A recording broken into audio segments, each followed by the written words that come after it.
Reports now நேயர்களுக்கு வணக்கம். நான் உங்கள் நவீன். திருச்சி எப்போவுமே முதல்வர் விஜய் அவர்களுக்கு ரொம்ப ஸ்பெஷலான ஒரு இடம் நினைக்கிறேங்க. ஏன்னா தன்னுடைய முதல் பிரச்சாரத்தையும் அவர் அங்கே தான் தொடங்கினார். முதல் நன்றி தெரிவிப்பு கூட்டமும் அங்கே தான் நடந்திருக்கு. நேற்று திருச்சி கிழக்கில் பேச முதல் விஜய் அவர்கள் பல்வேறு விஷயங்கள் குறித்து பேசியிருந்தார்.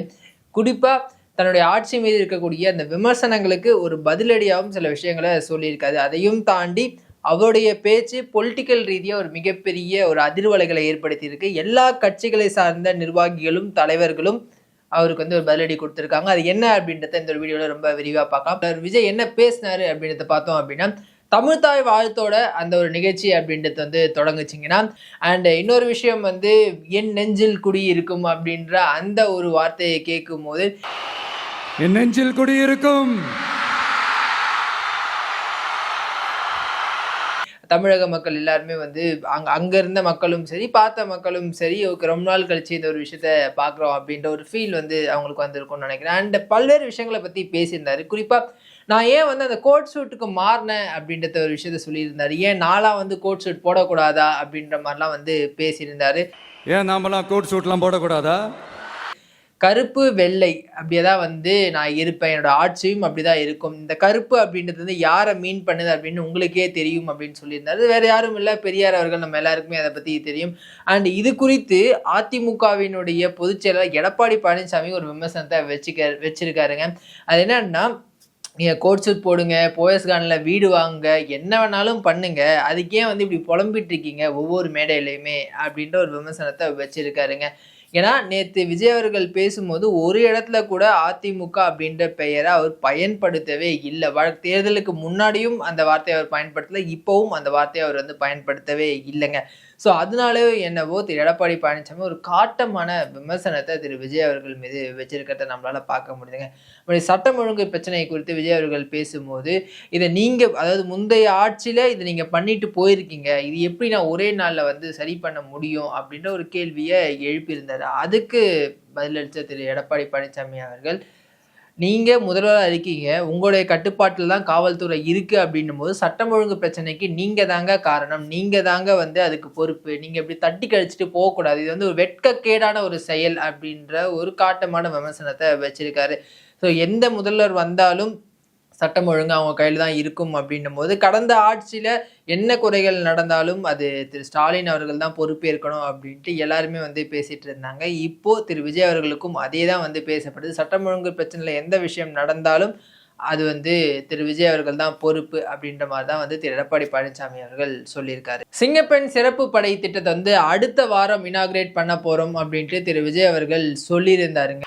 பெண்கள் பாதுகாப்பான அந்த சிங்கப்பெண் காவல் படை நெக்ஸ்ட் வீக் அதை இனாகிரேட் பண்ண போறோம். ஏன்னா இது லாஸ்ட் வீக்கே பண்ண வேண்டியது, பட் டியூ டு சம் ரீசன்ஸ்னால அதை பண்ண முடியல. நெக்ஸ்ட் வீக் அதை இனாகிரேட் பண்ண போறாங்க. அதுக்கான ஏற்பாடுகள் எல்லாமே ரொம்ப ரொம்ப சூப்பராக போயிட்டு இருக்கு. இது குறித்தும் திரு எடப்பாடி பழனிசாமி விமர்சனம் பண்ணியிருக்காரு. அதாவது நீங்கள் கடந்த வாரமே பண்ற மாதிரி இருந்தீங்க, அதுக்கான எல்லா ஏற்பாடுகளையுமே நீங்க பண்ணிட்டீங்க, பட் ஆனால் கடைசி நேரத்தில் ஏன் கேன்சல் பண்ணீங்க, அதுக்கான பதிலை சொல்லுங்க. உங்களுடைய உதவியாளருடைய ஹவுஸ் வார்மிங் ஃபங்க்ஷனுக்கு போகிறதுக்கு உங்களுக்கு டைம் இருக்குது, ஆனால் இந்த ஒரு திட்டத்தை செயல்படுத்துறதுக்கு உங்களுக்கு டைம் இல்லையா? ஸோ உங்களுடைய உதவியாளருக்காக மக்களுடைய திட்டத்தை, பெண்களுக்கான திட்டத்தை நீங்கள் காம்ப்ரமைஸ் பண்ணலாமா அப்படின்ற ஒரு கேள்வியை எழுப்பியிருக்காரு. விஜய் அவர்கள் எப்பவுமே பேசும்போது நிறைய அந்த டேர்ம்ஸ் யூஸ் பண்ணுவார். தீய சக்தி, தூய சக்தி அப்படின்ட்டு. அந்த மாதிரி தான் இந்த முறையும் சில டேர்ம்ஸை யூஸ் பண்ணியிருக்காருங்க. தீந்து போன சக்தி அப்படின்ற ஒரு வார்த்தையை யூஸ் பண்ணியிருக்காரு. யாரை குறிப்பிட்டு சொல்கிறாரு அப்படின்னு நம்ம பார்க்கும்போது அபியஸாக அது ஏடிஎம்கே தாங்க. ஏன்னா அவங்களுடைய அந்த ஓட் பர்சன்டேஜ் கடந்த முறையோட கம்மியாக இருக்குது. அதே மாதிரி அதில் இருக்கக்கூடிய நிர்வாகிகளும் சரி, முன்னாள் எம்எல்ஏக்களும் சரி, இங்கே கட்சி தாவரத்தை நம்மளால் பார்க்க முடியுது. ஸோ இதை குறிப்பிட்டு தான் விஜய் அவர்கள் நீத்து போன சக்தி அப்படின்ற ஒரு விமர்சனத்தை வச்சிருக்காரு. இதுக்கு பின்னாடி நம்ம ஒரு 6 மாதம் முன்னாடி போய் பார்த்தோம் அப்படின்னா, திரு எடப்பாடி பழனிசாமி ஒரு கூட்டத்தில் பேசும்போது, அங்கே பாருங்க தாவேக்கா கொடி பறக்குது, கூட்டணிக்கு பிள்ளையார் சொல்லி போட்டாங்க அப்படின்ற ஒரு பேச்சு பேசியிருந்தாருங்க. அது அரசியல் ரீதியில் ஒரு மிகப்பெரிய ஒரு பரபரப்பை ஏற்படுத்துது. ஒருவேளை அதிமுக தாவேக்கா கூட்டணி அமைவதற்கான வாய்ப்புகள் இருக்கா அப்படின்ட்டு தேர்தலுக்கு முன்னாடிலாம் பேசிட்டு இருந்தாங்க. அப்போ ஒரு சம்பவம் நடந்திருக்குங்க. இது எனக்குமே ஒரு தகவலாக தான் கிடைச்சு, எந்த அளவுக்கு உண்மை அப்படின்றது இதெல்லாம் உங்ககிட்ட ஷேர் பண்ணுறேன். அதாவது இந்த சீட் ஷேரிங் பற்றி பேசும்போது அதிமுகவினுடைய பொதுச்செயலாளர் எடப்பாடி பழனிசாமி தாவேகா ரொம்ப அண்டர் எஸ்டிமேட் பண்ணி பேசினாரு. அதுவும் விஜய்க்கு நேரடியாகவே விஜயிடமே வந்து நீங்க இப்பதான் வந்திருக்கீங்க, உங்களுக்கு அவ்வளோ சீட்ஸ்லாம் வந்து கொடுக்க முடியாது அப்படின்ட்டு ரொம்ப அண்டர் எஸ்டிமேட் பண்ணி அந்த கட்சி வந்து ரொம்ப தாழ்த்தி பேசினதா ஒரு தகவல் இருக்கு. அதுதான் விஜய் அவர்களுக்கு ரொம்ப ஹர்ட் ஆயிருக்கு, ட்ரிகர் ஆயிருக்கு அப்படின்னு வந்து சொல்லப்படுது. நம்ம நடக்கக்கூடிய எல்லா நிகழ்வுகளும் பார்க்கும்போது இது உண்மையா இருக்கிறதுக்கான வாய்ப்புகள் நிறையவே இருக்கு. ஏன்னா அவர் முதல்வராக பதவியேற்றதுக்கு பிறகு முன்னாள் முதல்வரான மு.க. ஸ்டாலின் அவருடைய வீட்டுக்கு போறாரு, அன்புமணி ராமதாஸ் அவருடைய வீட்டுக்கு போறாரு, சீமான் அவருடைய வீட்டுக்கு போறாரு. ஆனா வந்து எடப்பாடி பழனிசாமி அவருடைய வீட்டுக்கு போல. இது வந்து ஒரு மிகப்பெரிய சந்தேகத்தை ஏற்படுத்தி என்ன கோவம் விஜய் அவர்களுக்கு திரு எடப்பாடி மேல அப்படின்றது தான் வந்து இருக்கு. ஸோ இந்த சம்பவத்தையும் கனெக்ட் பண்ணி பார்க்கும்போது ஒருவேளை அந்த சம்பவம் நடந்திருக்கிறதுக்கான வாய்ப்புகள் நிறையவே இருக்குங்க. ஆனால் அதே மாதிரி எடப்பாடி பழனிசாமி அவர்களும் வந்து தொடர்ந்து விமர்சனத்தை வச்சுட்டு இருக்காரு. நேற்று ஒரு காட்டமான ஒரு விமர்சனங்க. அதில் குறிப்பாக வந்து கிராஷ் கோர்ஸ் அப்படின்ற ஒரு டேர்மை பயன்படுத்தினேன். கிராஷ் கோர்ஸ் அப்படின்னா என்ன அப்படின்னா, நீங்கள் 6 மாதம் அரசியலை ஆட்சி எப்படி நடத்தணும் அப்படின்னு நீங்கள் கற்றுக்கிட்டுறதுக்கு தமிழக மக்கள் தான் கிடைச்சாங்களா? நீங்கள் கற்று முடிக்கிறதுக்குள்ள அந்த மக்கள் வந்து மாண்டு போயிடுவாங்க, மக்கள் வந்து அவ்வளோ துன்பத்துக்கு ஆளாகிடுவாங்க. ஸோ அதனால் வந்து உங்களுடைய இந்த கோர்ஸ் எல்லாம் வந்து மக்களை வந்து ஒரு பிணையாக வச்சு நீங்கள் வந்து பண்ணாதீங்க அப்படின்ற மாதிரியான விமர்சனங்களாக அவர் வந்து வச்சுருந்தாரு.